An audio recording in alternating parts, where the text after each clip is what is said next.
भगवान कहते हैं जो अच्छा और बुरा सब कुछ मुझे समर्पित कर देता है, तेरा तुझको अर्पित क्या लागे मेरा। भगवान कहते जा मोबाइल में उलझ जा, तेरा सब झंझट मैं दूर कर दूंगा, तू अपना मोबाइल चलाता रहे। करो सदा तिनके रखवारी, जिम बालक राखे। क्या शब्द बोले हैं भगवान? मेहतारी। मेहतारी शब्द ब्रज का है। ये मेहतारी जानते काहे से बना है? मेहतर से मेहतारी शब्द बना है। मेहतरानी कहते हैं ना, मेहतरानी आई नहीं। मेहतर, और हम सब जानते हैं मेहतर क्या काम करता है। जिस कार्य को कोई नहीं कर सकता उसे मेहतर करता है। आपके मलमूत्र छबड़े में टोकरी में भर के सिर पर रख के बाहर डालने जाता है, इसे कोई नहीं कर सकता।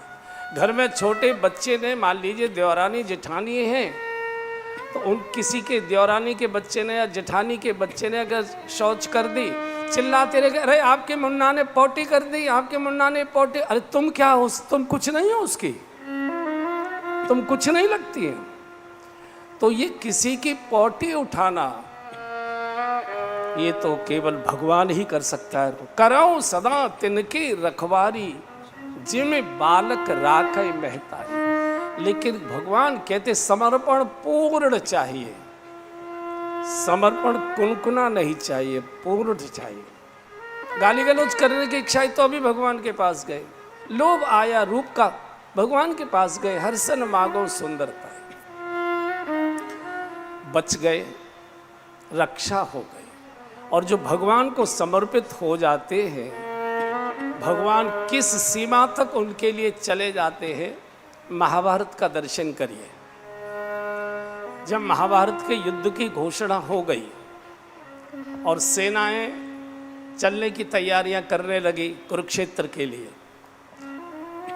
तो दुर्योधन और अर्जुन दोनों ही भगवान से सहायता मांगने के लिए द्वारिका गए। भगवान उस समय सो रहे थे या सोने का नाटक कर रहे थे, तो भगवान कभी मिलेंगे तो हम पूछेंगे, लेकिन उस समय सो रहे थे पीताम्बर ओढ़कर। दुर्योधन पहले पहुंच गया। अब दुर्योधन तो राजा है, अहंकारी है, तो पीछे एक सोफा पड़ा था भगवान के सरिहाने की ओर, उस पर जाकर बैठ गया। थोड़ी देर बाद संयोग से उसी तरह अर्जुन भी पहुंचे। अर्जुन तो भक्त है, और भक्त तो भगवान के चरणों में ही बैठता है। भगवान के चरणों में बैठ गया। शास्त्र कहता है कि युद्ध तो अर्जुन ने उसी समय जीत लिया था जब वो भगवान के चरणों में बैठ गया था। जिसकी भगवान के चरणों में बैठने की हिम्मत है वो कभी हार नहीं सकता है। खैर, तो भगवान ने जब जागने का नाटक किया और पीताम्बर मुखमंडल से हटाया, तो स्वाभाविक जब व्यक्ति सो के उठता है तो दृष्टि पैरों की ओर जाती है हमेशा, है ना, पैरों की ओर जाती है। तो जब पीताम्बर हटाया तो नीचे चरणों में सामने अर्जुन बैठे थे। तो भगवान कह रहे, पार्थ तुम कब आए? बोले प्रभु अभी आया। कैसे आए? बोले बस आशीर्वाद लेने चला आया। पीछे से दुर्योधन बोल पड़ा जो सिरहाने की ओर सोफे पर बैठा था, बोले भगवान मैं हूं, आया हूं और इससे पहले आया हूं। तो भगवान ने मुड़कर, ओहो अच्छा अच्छा तुम भी आए हो, ठीक है, बहुत अच्छी बात है, तुम दोनों मेरे लिए एक ही हो। देखो भैया, मेरे पास दो चीजें हैं। एक तो मैं हूं निहत्था, शस्त्र नहीं उठाऊंगा, कभी मैंने प्रतिज्ञा की है। और एक मेरी नारायणी सेना है, तुम दोनों मेरे लिए बराबर हो।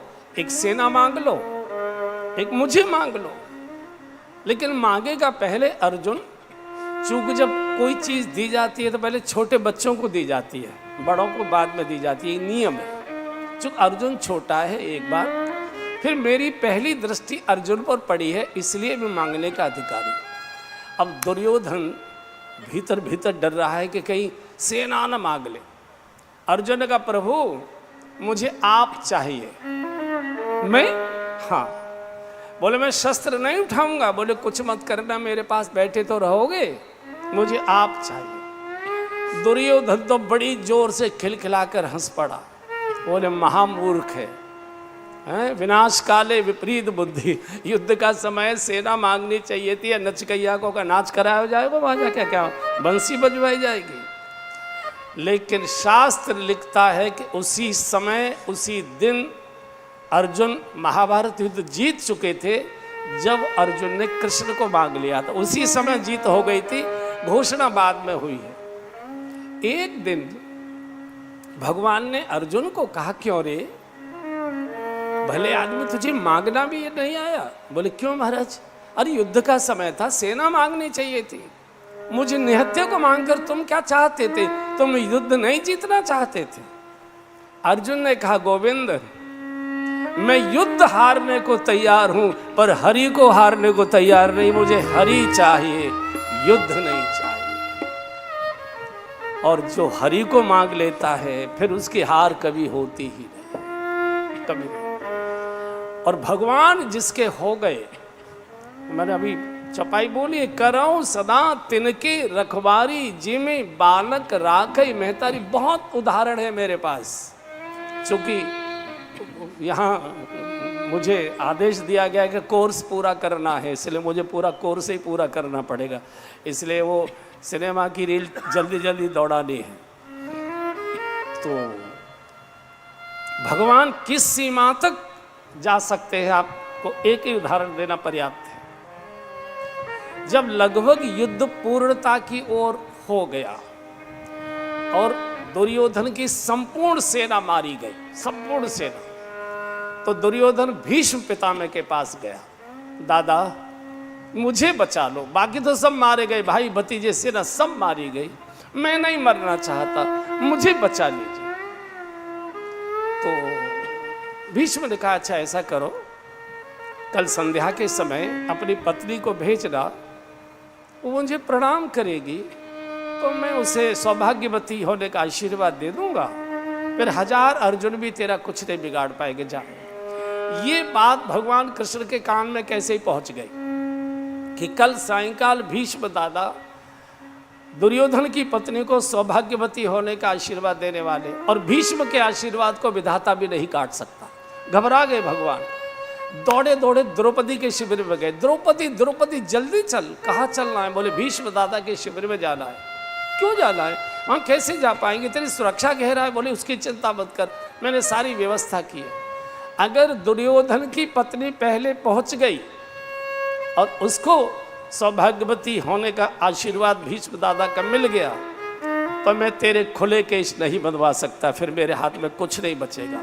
बोले पहुंचेंगे कैसे इतने बड़े सुरक्षा घेरे में? बोले उसकी चिंता मत कर। और वो पहुंच गई तो बोले इतनी जल्दी नहीं आएगी, पहले ब्यूटी पार्लर जाएगी, थोड़ा सा रंग रूप ठीक ठाक कराएगी, तू चल। और भगवान ले आए खतरा उठाकर। आप देखिए युद्ध के अंत में कितना खतरा उठाकर ले आए।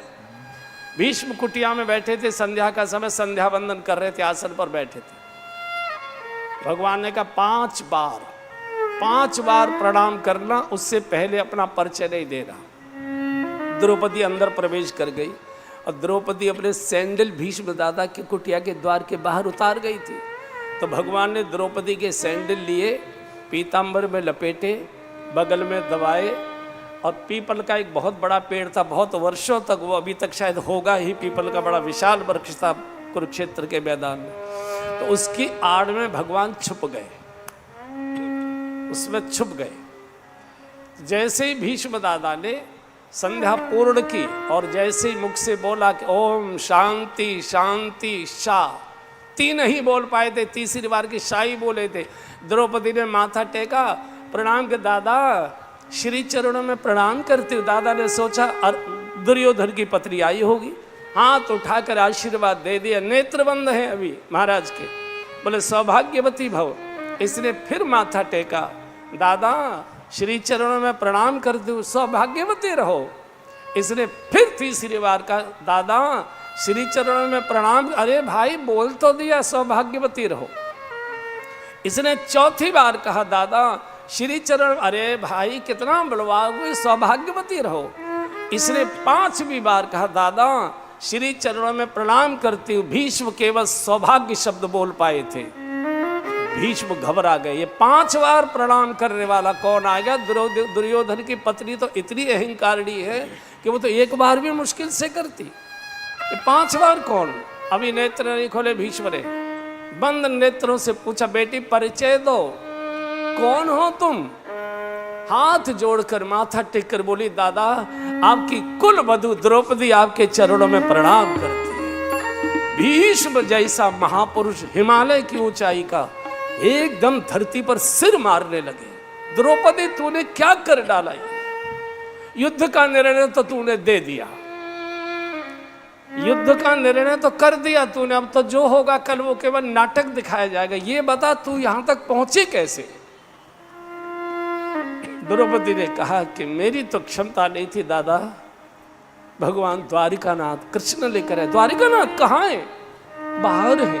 और कृष्ण कृष्ण करते, चूंकि भगवान दो कृपाएं करना चाहते थे, द्रौपदी को आशीर्वाद दिलाना चाहते थे, और कल भीष्म की मृत्यु होने वाली थी, उससे पहले भगवान दर्शन भी देना चाहते थे भीष्म को।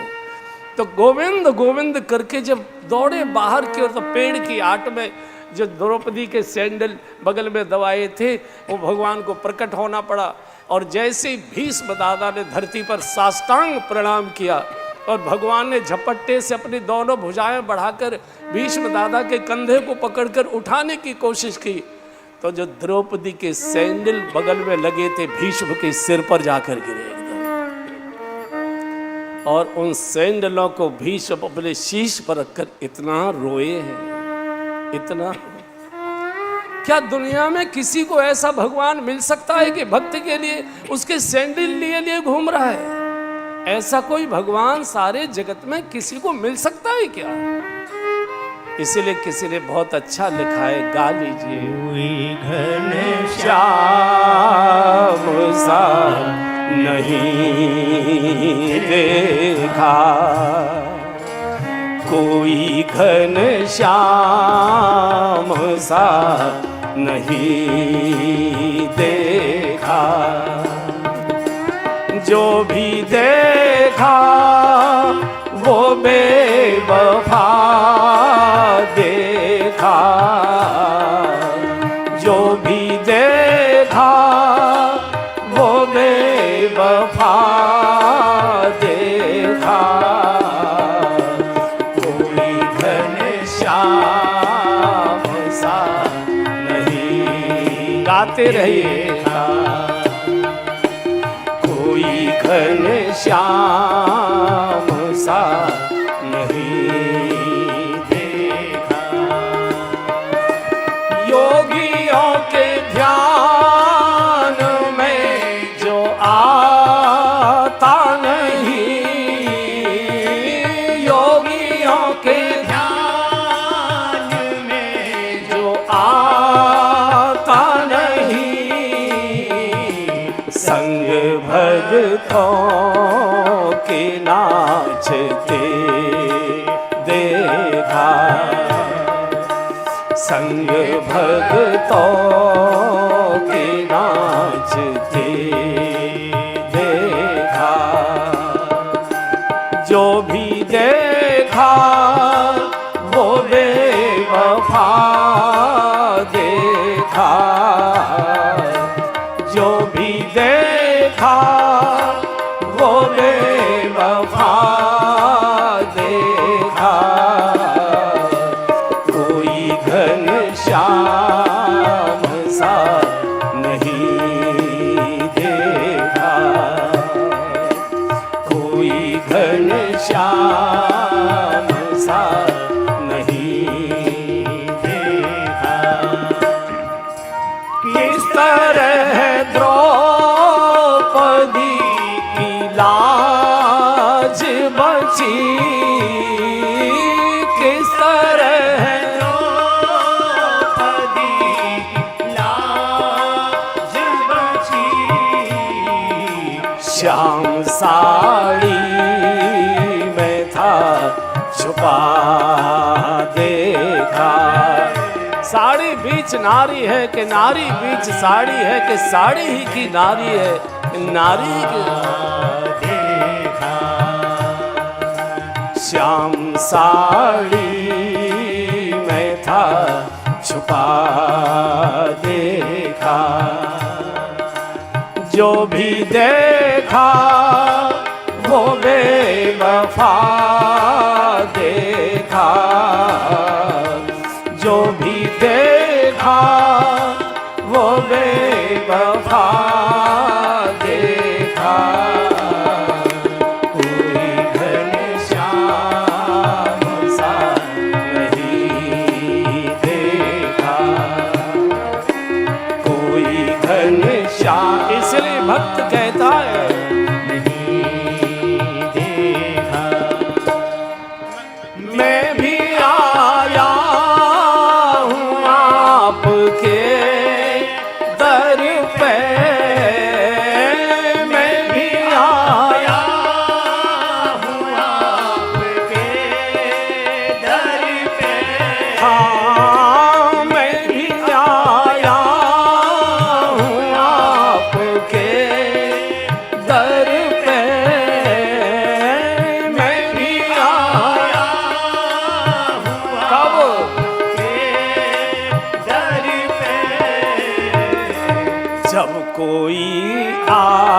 आसरा नहीं देखा,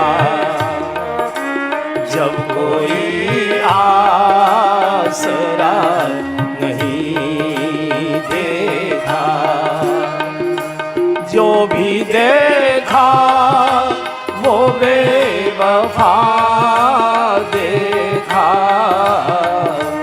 जो भी देखा वो बेवफा देखा, कोई घनश्याम सा नहीं देखा, कोई घनश्याम सा नहीं। इसलिए देखा हरे रामा हरे रामा रामा रामा हरे हरे, हरे रामा हरे रामा रामा रामा हरे हरे, हरे राम राम राम हरे हरे, हरे कृष्णा कृष्णा कृष्णा हरे हरे, हरे राम राम राम हरे हरे, कृष्णा कृष्णा कृष्णा हरे हरे। जो सोच उठाने की भी स्थिति में रहता है वो भगवान है, भगवान। कोई घनश्याम सा नहीं देखा। नारद जी की रक्षा हो गई। हम दो दो कौड़ी के लोगों के गिड़गिड़ाते रहते, आप ही हमारे हो, आप ही, कोई किसी का नहीं है। सब बेकार की बातें, सब स्वार्थ के नाते हैं। परमार्थ में एक ईश्वर है बस, कोई नहीं, जो हर परिस्थिति में साथ खड़ा है हमारे, और उसी की ओर हम नहीं देखते हैं। बेकार के लोगों के जाकर गिड़गिड़ाहट करने लगते हैं। अंतिम कारण बताते हैं गोस्वामी जी। सृष्टि के आदि दंपति मनु महाराज और शतरूपा जी, ये सृष्टि के आदि दंपति हैं। इनसे पूर्व सृष्टि की रचना विधाता के संकल्प से हुआ करती थी। स्त्री और पुरुष के सहयोग से सृष्टि की रचना का शुभारंभ मनु महाराज और शतरूपा जी के द्वारा हुआ है। हम चूंकि मनु की संतान है इसलिए मनुष्य कहलाए जाते हैं। बिल्कुल प्रारंभ सतयुग का काल है। दंपति धर्म आचरण नीका, इतना पवित्र शुचिता और मर्यादा का भरा हुआ दाम्पत्य जीवन है। और बंधुओं, जितना दाम्पत्य जीवन मर्यादित होगा, शुभ होगा, शुचिता से भरा हुआ होगा, संतान वैसी ही घर में आएगी। जैसा बीज होगा पौधा वैसा निकलेगा, जैसी भूमि होगी खेती वैसी होगी। आज हम संतानों को बहुत दोष देते हैं, संतान बिगड़ गई। संतान नहीं बिगड़ी है, कुछ और बिगड़ा है, कुछ और बिगड़ा है, उसकी तो चर्चा में नहीं करूंगा। दो पुत्र एक बिटिया। उत्तानपाद बड़े बेटे का नाम, प्रियव्रत छोटे बेटे का नाम, देवहूति नाम की कन्या। आप देखो कैसा दाम्पत्य जीवन होगा। इन्हीं उत्तानपाद के घर में ध्रुव जी का जन्म होता है और बिटिया के यहाँ कपिल भगवान का जन्म होता है। बेटे के घर में भक्त और बिटिया के घर में भगवान आ रहे। कितना दिव्य जीवन होगा, कितना दिव्य जीवन होगा। पहले संतानोत्पत्ति के लिए अनुष्ठान किया जाता था, दिन भर व्रत रखा जाता था, पूजा किया जाता था, ब्राह्मणों से तिथि निर्धारित कराई जाती थी। ये योग कब हो हमारा? अब चूंकि अनायास संतान आती है, इसलिए हम अनायास ही गिरवा भी देते हैं। संतान के लिए अनुष्ठान हुआ करते थे, जिसको हम नालियों में बहा देते हैं। फिर कहते हैं कि लोग बिगड़ रहे हैं, संतान। जब संतान आपकी इच्छा से आई ही नहीं है, तो आपकी इच्छाओं की पूर्ति वो कैसे करेंगे? संतान को दोष मत दीजिए, आत्मनिरीक्षण करो कि जैसी पवित्र दिव्यता से, शुचिता से, मर्यादा से भरी हुई हमारे गर्भ की भूमि होनी चाहिए थी, वो थी क्या? संतान तो जैसी भूमि होगी वैसी आएगी। और इन्हीं के घर में ध्रुव आए हैं, बिटिया के घर में भगवान कपिल भगवान आए हैं। बिल्कुल ठीक यही समय था जिस समय हम लोग यहाँ बैठे हैं मंडप के अंदर। मनु महाराज महल की अटारी में अकेले बैठे थे, कोई दूसरा नहीं था। शत्रुपा जी कक्ष में थी नीचे। बैठे बैठे मनु महाराज के मन के अंदर एक प्रेरणा आने लगी, अरे मैं बूढ़ा हो गया, मेरे दांत हिलने लगे, मेरी नेत्र ज्योति घट गई, मेरे बाल सफ़ेद हो गए, शरीर पर झुर्रियाँ आने लगी, मेरे बाल बच्चेदार हो गए और हमारी चलाचली की बेला आ गई। क्या हमारी लाश इस राजभवन से ऐसे ही हाय हाय करके उठाई जाएगी? क्या नेत्र बंद होने से पूर्व भगवान की मनोहारी दिव्य छवि का दर्शन नहीं होगा? क्या बिना भगवत दर्शन प्राप्ति के हमारी जीवन लीला समाप्त हो जाएगी? ऐसी प्रेरणा हुई। और प्रेरणा हृदय से आती है, उपदेश बाहर से थोपा जाता है, उपदेश बाहर से दिया जाता है, प्रेरणा अंदर से आया करती। कुछ नहीं किया, सीधे ऊपर से उतरे, शत्रुपा जी के कक्ष में पहुंचे।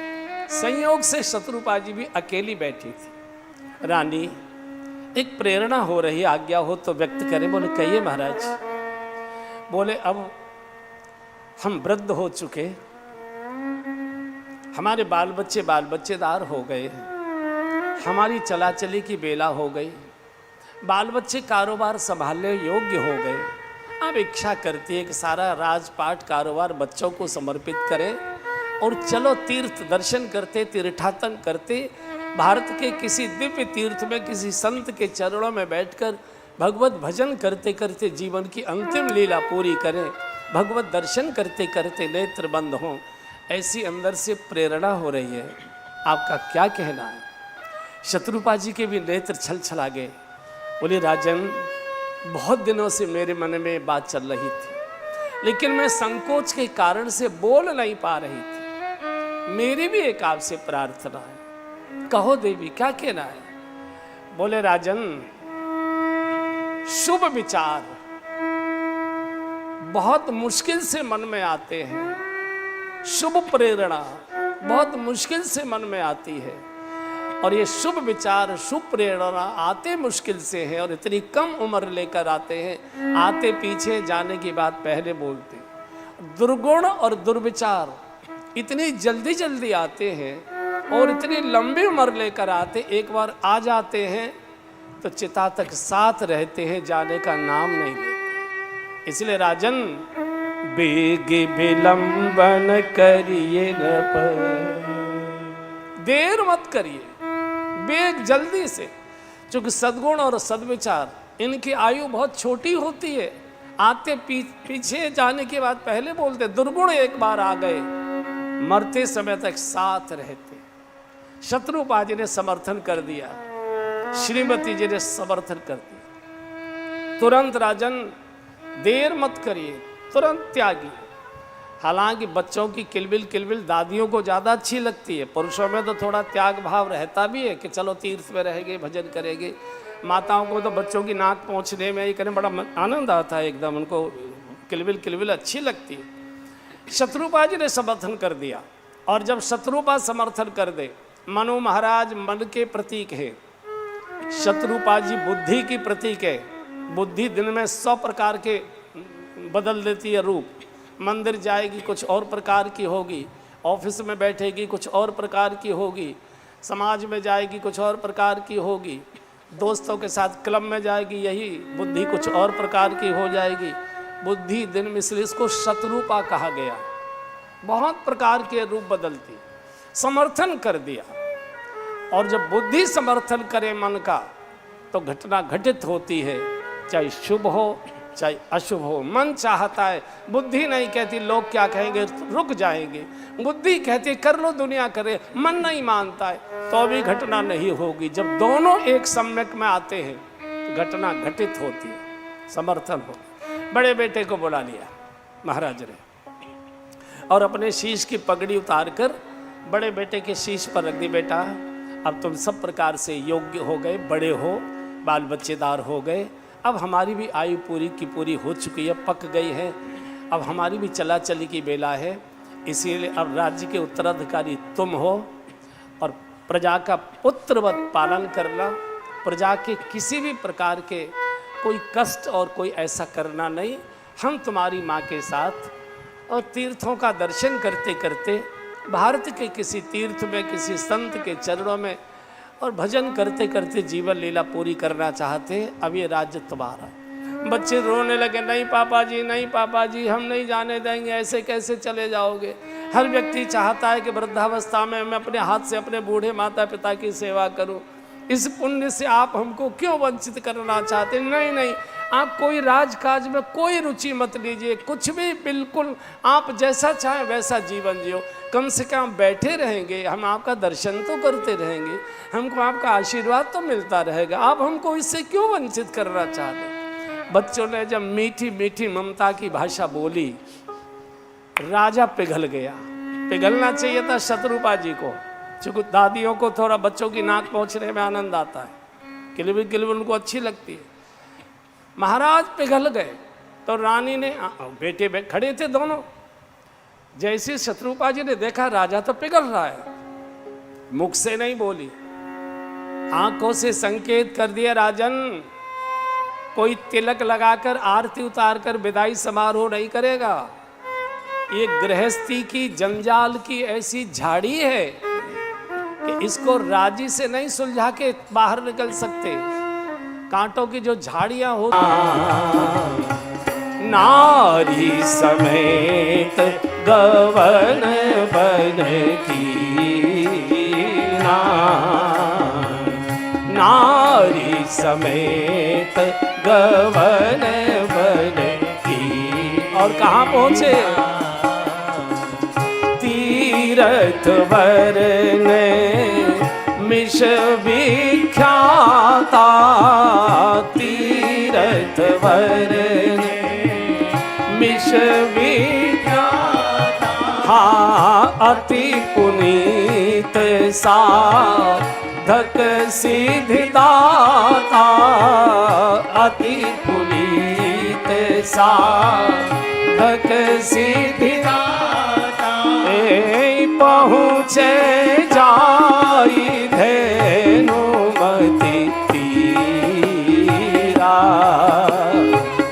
पहुँचे जाई धेनुमति तीरा। हर्षि दहाने निर्मल नीरा, हर्षि दहाने निर्मल नीरा। बरबस छोड़ दिया और कहाँ गए? 88,000 ऋषियों की तपस्थली गोमती गंगा का किनारा नैमिषारण्य छोड़। मनु महाराज हमारे पुरखे हैं, वो हमारे लिए मार्गदर्शन करके गए हैं। आज के युग में देखिए, जैसे हर मौसम के कपड़े अलग होते हैं, जैसे हर मौसम का भोजन अलग होता है, ऐसे हर मौसम के नियम कानून भी अलग अलग हुआ करते हैं। सतयुग में आप घर परिवार छोड़कर वन में जाके रह सकते थे, क्योंकि जिस राजा के राज्य में वन होता था, वन स्वतंत्र होते थे, लेकिन जिस राजा के राज्य की सीमा में वन होता था तो वहाँ रहने वाले ऋषि मुनियों की, साधकों की रक्षा, सुरक्षा, भोजन, औषधि आदि सारी व्यवस्थाओं की जिम्मेदारी राजा की होती थी। राक्षसों से रक्षा की भी जिम्मेदारी राजा की होती थी। उस समय वनों में साधु संत रह सकते थे, राज्य की ओर से व्यवस्थाएं थी, लेकिन आज आप वन में नहीं रह सकते। वन अब सरकारों के अधीन है, आप नहीं रह सकते। हाँ, माफिया कितना भी वन काट कर ट्रक भर भर के ले जाएंगे, उनको रोक टोक नहीं होगी, लेकिन कोई साधु अगर झोपड़ी बनाकर भजन पाठ करना, उसको पुलिस के लोग उठाएंगे, झोपड़ी भी जला देंगे और उसे भी उठा के जेल में बंद कर देंगे। तो हर मौसम के नियम अलग हुआ करते। आज के युग में घर छोड़कर वन में जाने का समय नहीं है, वन में जाने की आवश्यकता नहीं है। भवन में ही रहकर भजन करिए, तीर्थों में प्रवास करिए, तीर्थों की यात्रा करिए। लेकिन मैं बोल रहा हूँ और जोर देकर बोल रहा हूँ, तीर्थों में गलती से भी स्थायी मकान बनाकर निवास मत करिए, अन्यथा तो जो घर में पूजा पाठ कर रहे थे वो सब छूट जाएगा।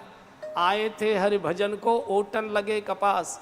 चूँकि तीर्थों में आप रहेंगे तो वहाँ के आचार्यों के, साधुओं के, महात्माओं के आचरण दिखाई देंगे, व्यवहार दिखाई देंगे। तो जो श्रद्धा आपके मन में दूर से रहती थी, पास जाकर देख लिया सब बेकार है, कुछ नहीं, मंच पर ही ये लोग अच्छे लगते हैं, बाकी सब हमने निकट से देख लिया।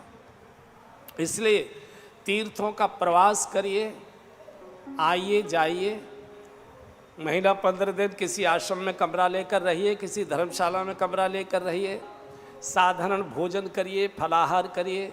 जो समय घर में नहीं मिलता था वहाँ कोई अनुष्ठान पूजा पाठ ज़्यादा करिए।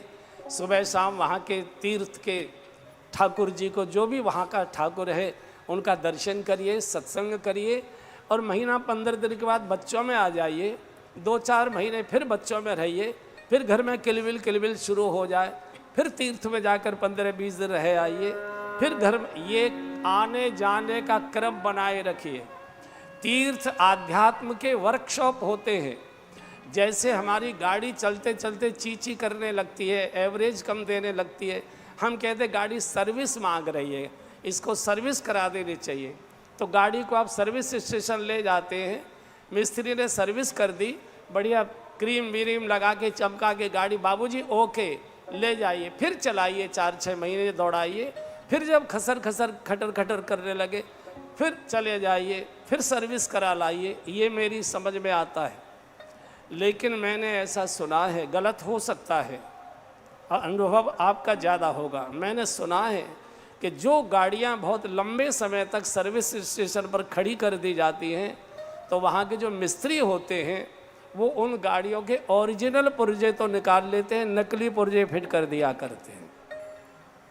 मैं समझता हूँ मेरी बात समझ में आ गई होगी। हम लोग गांव में जन्मे हैं, पहले चिट्ठी लिखा करते थे, तो पूरी चिट्ठी लिखने के बाद नीचे एक लाइन और लिखते थे अंत में, थोड़े लिखे को बहुत समझना। जिन गुरुजी को हम दंडवत करने के लिए दौड़े दौड़े जाते थे, उन गुरुजी से बोलचाल बंद हो जाती है।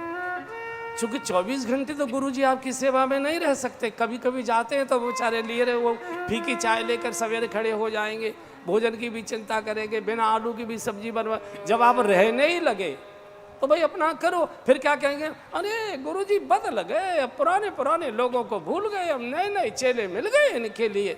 और गुरु निंदा से महापाप और कोई दूसरा होता ही नहीं है, होता ही नहीं।